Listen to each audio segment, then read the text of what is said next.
अर्जुन उवाच अर्जुन उवाच सेनयोरुभयोर्मध्ये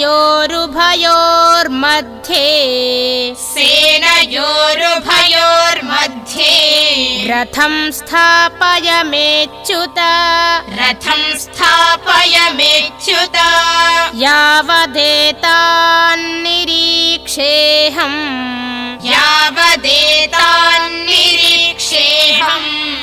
योद्धुकामानवस्थितान् कैर्मया सह योद्धव्यम् अस्मिन् रणसमुद्यमे योत्स्यमानानवेक्षेऽहम्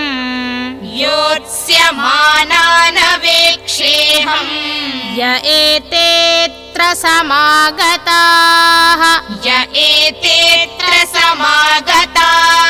धार्तराष्ट्रस्य दुर्बुद्धेर् युद्धे प्रियचिकीर्षवः संजय उवाच एवमुक्तो हृषीकेशो गुडाकेशेन भारत सेनयोरुभयोर्मध्ये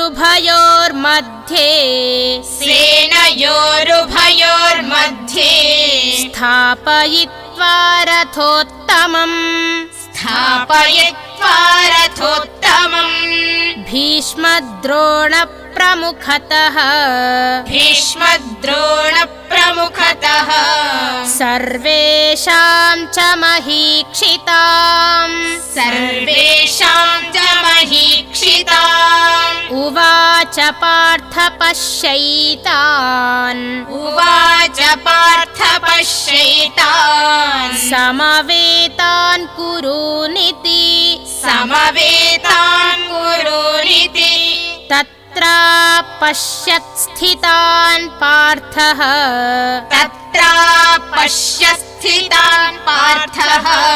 पितॄनथ पितामहान्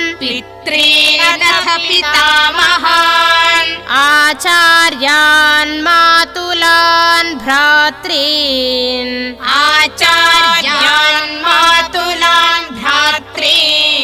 पुत्रान् पौत्रान् सखींस्तथा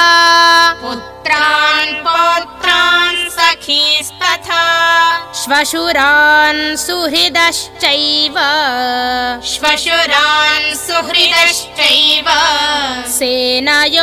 सेनयोरुभयोरपि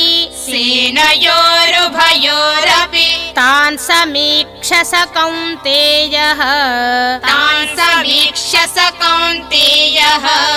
सर्वान् बन्धूनवस्थितान्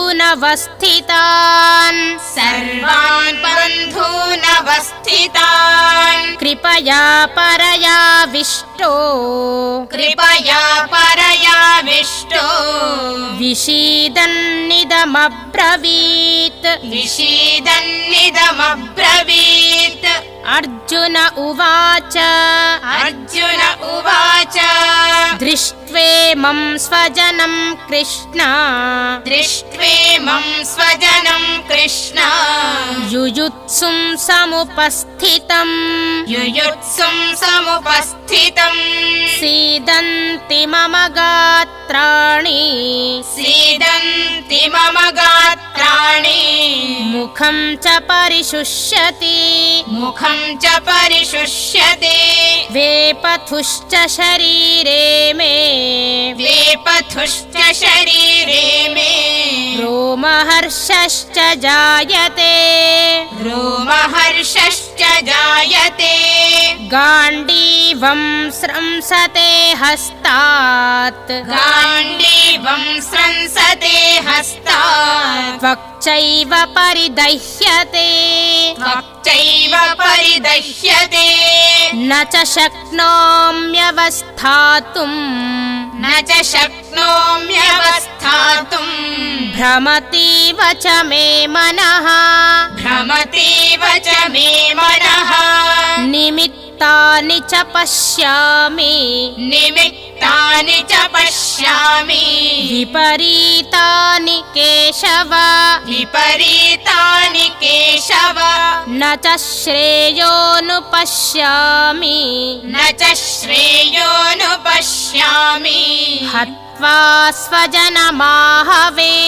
हत्वा स्वजनमाहवे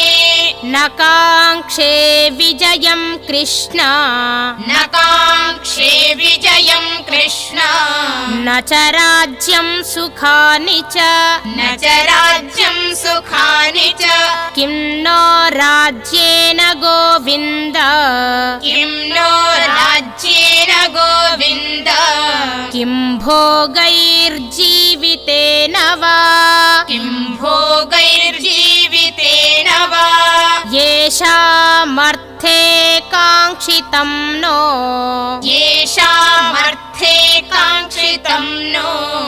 राज्यं भोगाः सुखानि च राज्यं भोगाः सुखानि च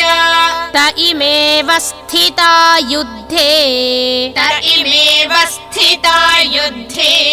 प्राणास्त्यक्त्वा धनानि च प्राणास्त्यक्त्वा धनानि च आचार्याः पितरः पुत्राः आचार्याः पितरः पुत्राः तथैव च पितामहाः तथैव च पितामहाः मातुलाः श्वशुराः पौत्राः मातुलाः श्वशुराः पौत्राः शालाः सम्बन्धिनस्तथा शालाः सम्बन्धिनस्तथा एतान्न हन्तुमिच्छामि एतान्न हन्तुमिच्छामि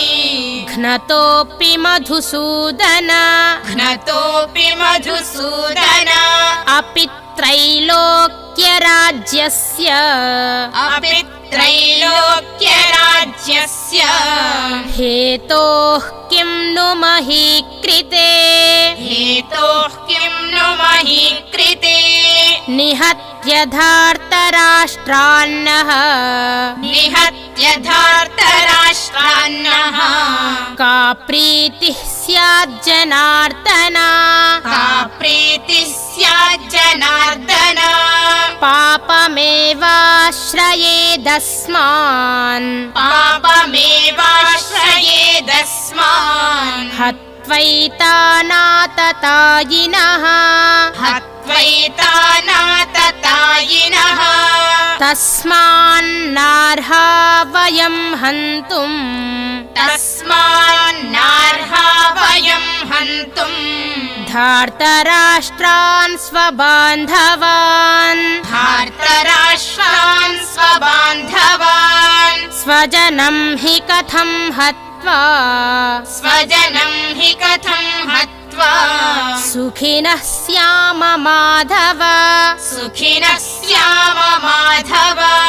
यद्यप्येतेन पश्यन्ति यद्यप्येतेन पश्यन्ति लोभोपहत चेतसः लोभोपहत चेतसः कुलक्षयकृतं दोषम् कुलक्षयकृतं दोषम् मित्रद्रोहे च पातकम् मित्रद्रोहे च पातकम् कथं न ज्ञेयमस्माभिः कथं न ज्ञेयमस्माभिः पापादस्मान्निवर्तितुम् पापादस्मान्निवर्तितुम् कुलक्षयकृतं दोषम् कुलक्षयकृतं दोषम् प्रपश्यद्भिर्जनार्दन प्रपश्यद्भिर्जनार्दन कुलक्षये प्रणश्यन्ति कुलक्षये प्रणश्यन्ति कुलधर्माः सनातनाः कुलधर्माः सनातनाः धर्मे नष्टे कुलं कृत्स्नम् धर्मे नष्टे कुलं कृत्स्नम् अधर्मोऽभिभवत्युत अधर्मोऽभिभवत्युत अधर्माभिभवात् कृष्ण अधर्माभिभवात् कृष्ण प्रदुष्यन्ति कुलस्त्रियः प्रदुष्यन्ति कुलस्त्रियः स्त्रीषु दुष्टासु वार्ष्णेय स्त्रीषु दुष्टासु वार्ष्णेय जायते वर्णसङ्करः जायते वर्णसङ्करः संकरो नरकायैव संकरो नरकायैव कुलघ्नानां कुलस्य च कुलघ्नानां कुलस्य च पतन्ति पितरो ह्येषां पतन्ति पितरो ह्येषाम् लुप्तपिण्डोदकक्रियाः लुप्तपिण्डोदकक्रियाः दोषैरेतैः कुलघ्नानां दोषैरेतैः कुलघ्नानाम् वर्णसङ्करकारकैः वर्णसङ्करकारकैः उत्साद्यन्ते जातिधर्माः उत्साद्यन्ते जातिधर्माः कुलधर्माश्च शाश्वताः कुलधर्माश्च शाश्वताः उत्सन्नकुलधर्माणाम् उत्सन्नकुलधर्माणाम् मनुष्याणां जनार्दन मनुष्याणां जनार्दन नरके नियतं वासो नरके नियतं वासो भवतीत्यनुशुश्रुमा भवतीत्यनुशुश्रुम अहो बत महत्पापम् अहो बत महत्पापम् कर्तुं व्यवसिता वयम् कर्तुं व्यवसिता वयम्